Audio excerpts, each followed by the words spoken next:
Hello everyone. আজকে কাঁচা আমের ৩ নাম্বার পর্ব আর শেষ পর্ব।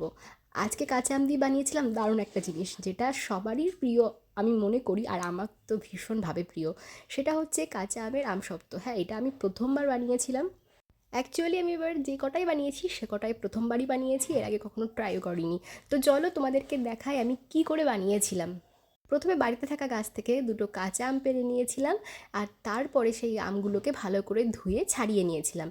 যেহেতু আমি ভিডিও করছিলাম তাই প্রথমে ছুরি দিয়ে কাটার চেষ্টা করছিলাম, কারণ বটি দিয়ে কাটতে গেলে একা একা তোলা যায় না ভিডিওটা ভালো করে। তো তারপর এটা খুব স্ট্রাগল হচ্ছিল বলে আমি ওটাকে কিছুটা স্লাইস করার পরে আমি বটি দিয়েই কেটে নিয়েছিলাম ক্যামেরাটাকে অফ করে। তো আমটা কাটার সময় দেখি আমটা না ভিতরে একটু লালচে লালচে ভাব চলে এসছে, মানে একটু ভেতরে পাকা পাকা ভাব আছে, ওপরে কাঁচা। তো এই আমগুলো ভীষণ পরিমাণে টক হয়, ওই জন্য আমি আমগুলোকে বাদ দিইনি, দুটো কেটে নিয়েছিলাম ভালো করে, নিয়ে ফ্রেশ করে ধুয়ে আর কিছুটা জল দিয়ে কড়াইতে বসিয়ে দিয়েছিলাম। জল কিন্তু বেশ কিছুটা ইউজ করেছি, কারণ হচ্ছে আমগুলো সিদ্ধ হবে আর তারপরে ওই আমের পিউরিটার সাথে ওই জলটাকেই আমরা ছেঁকে নেব। এদিকে আম সিদ্ধ হতে হতে প্রায় গলে গেছে সব, তো ওটাকে আমি ভালো নাড়াচাড়া দিয়ে পুরোটাই গলিয়ে দিয়েছিলাম। তারপরে এটা যখন একটা পিউরি টাইপের পুরো হয়ে গেছিলো, ভেতরে কোনো আমের অংশ ছিল না, তখন আমি গ্যাসটাকে অফ করে দিয়েছিলাম, দিয়ে ভালো করে নাড়া দিয়ে একটা ছেঁকনি নিয়েছিলাম। এটাকে ছেঁকনি না, চালনি বলে হয়তো।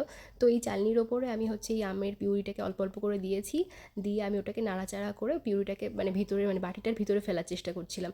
আর বাটিটা আমি একটু ছোটো নিয়েছিলাম, যার জন্য আমার একটু সমস্যা হচ্ছিলো। এরপর আসছে মেন পদক্ষেপে হচ্ছে আমরা কড়াইটাকে ভালো করে আবার ধুয়ে নিয়ে ওটাই বসিয়ে দিয়েছি, দিয়ে ওর মধ্যে শুকিয়ে চিনি ঢেলে দিয়েছে, সামান্য কিছু জল দিয়েছি। এবার নাড়াচাড়া করছি, তখন এটা ব্রাউন কালার আসছে না। তো আমি ভাবছি এটা মনে হয় আমি ভুল পদক্ষেপ নিয়েছি, তারপরে কিছুক্ষণ পরেই দেখি এটা পুরো ব্রাউন কালারে চলে এসছে। তো এরকম যখন থিকনেস চলে এসছে, এটার মধ্যে আমি আমের পিউরিটাকে ঢেলে দিয়েছিলাম।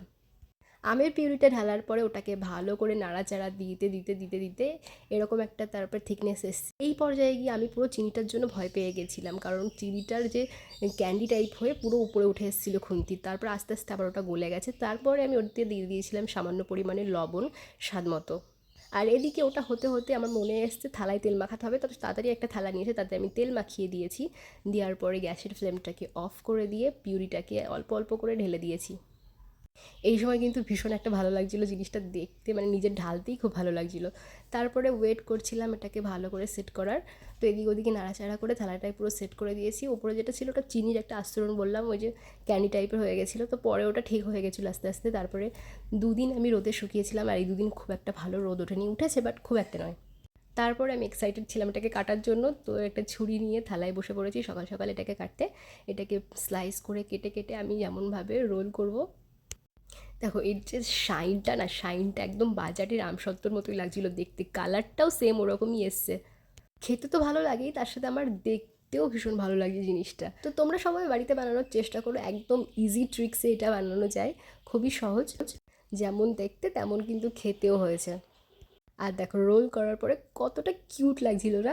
তাও আমি ভালো করে রোল করতে পারছিলাম, আমারটা একটু ভালোই মোটা হয়েছিল আমসত্ত্ব, কারণ আমি আর সেকেন্ড কোনো থালাতে লাগাইনি, একটা থালাতেই পুরোটা ঢেলে দিয়েছিলাম। তো এগুলোকে পিস পিস করে কাটার পরে আমি কিছুটা আবার স্লাইস করে পাতলা পাতলা করে রেখে দিয়েছিলাম, মানে গালে দেওয়ার জন্য। তারপরে এটাকে আমি একটা থালাতে রেখে দিয়েছি আলাদা করে। তো আজকের ভিডিওটা এই পর্যন্ত, দেখা হবে অন্য একটা ভিডিওতে। টাটা।